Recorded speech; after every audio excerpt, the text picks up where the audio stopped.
Welcome back to Everyday Grammar from VOA Learning English. This is our third episode on phrasal verbs. As you know, a phrasal verb is a phrase with two or more words, a verb and a preposition or adverb or both. Today, we look at very current phrasal verbs, ones used with technology. The digital age has created many new words and phrases in English. The world of technology is fast changing, and it has broken many traditions. It is natural that the language of computers would also change and be informal. Not only is the language of technology full of phrasal verbs, it is also full of new nouns. Many of those nouns grew out of phrasal verbs, as you will learn in this episode. Let's go back to 1969, when the first verb sent over the internet was a phrasal verb, log in. To log in is to enter a code, key, or password to gain access to the computer's abilities. We have been logging in ever since then. Sometimes we say we have to sign in to a web page. Like now, we started a computer by hooking up wire cables and then powering it up or turning it on. Some computers took a long time to boot up or get ready to run programs. Now, we do not have to wait as long. To install new applications on the computer, users run a setup program. Then we click on the icon or image for a program to run it.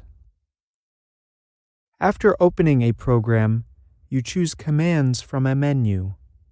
These menus are stored in a pull-down or drop-down bar near the top of the screen. A click of the mouse, the handheld device that guides the cursor around the computer screen, shows more commands on the bar. That bar is often called the navigation bar or nav bar. This leads us to our first noun from a phrasal verb, pull down. When we give instructions to a friend about using a web page, we can say, look in the nav bar for the pull down and choose a command. Another verb that describes up and down movement on the screen is scroll up or scroll down. A wheel on the mouse allows you to scroll up or scroll down to read a web page. We can click on an arrow to move to the next screen, too. Installing upgrades can sometimes damage files. So, users should always back up their files. That is, copy files and folders to another location, like an external disk drive. A user who stores many large files will soon run out of room on the computer. So keeping files on an extra hard drive is a good idea. This phrasal verb became a noun too. Experts tell us, put your backups in a safe place. My parents used to print out their emails because they wanted to keep a permanent copy. And here is another new noun, a printout. The phrasal verb print out is a separable phrasal verb, like the ones we talked about in a previous episode.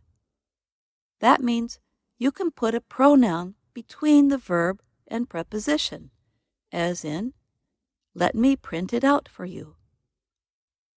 Even when we use passwords, criminals have learned to enter a computer or a network without permission.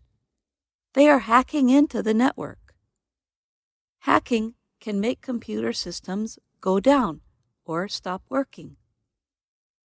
A disaster could happen if the hacker wiped out or erased all the information on a computer system. That is why you back up your system. Internet advertisements, or ads, pop up on the screen over a web page. This created a new noun from the phrasal verb pop up. People said they needed a tool to block those annoying ads, so the pop-up blocker was born. This feature is part of the browser software. Speaking of browsers, another phrasal verb that became a noun is plug in. You know that you can plug a wire into the wall. Now, we add small programs to perform specific tasks in the computer and call them plugins. Companies often will ask for your email address. They create a large list of users from their email addresses. When we sign up to use a website, we key in our name and email address. The organization running an online service usually asks us to opt in or choose to receive email messages. Usually, those messages are asking us to buy products.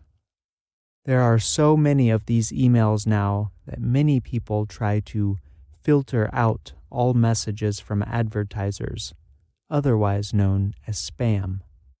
If you think that the internet is full of too many advertisements and your email is nothing but spam, just click on the menu to shut down and turn off your devices for the day.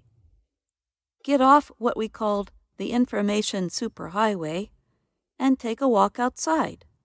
Wait, there's one final phrasal verb to describe that. Go offline. For Learning English Everyday Grammar, I'm Jill Robbins. And I'm John Russell.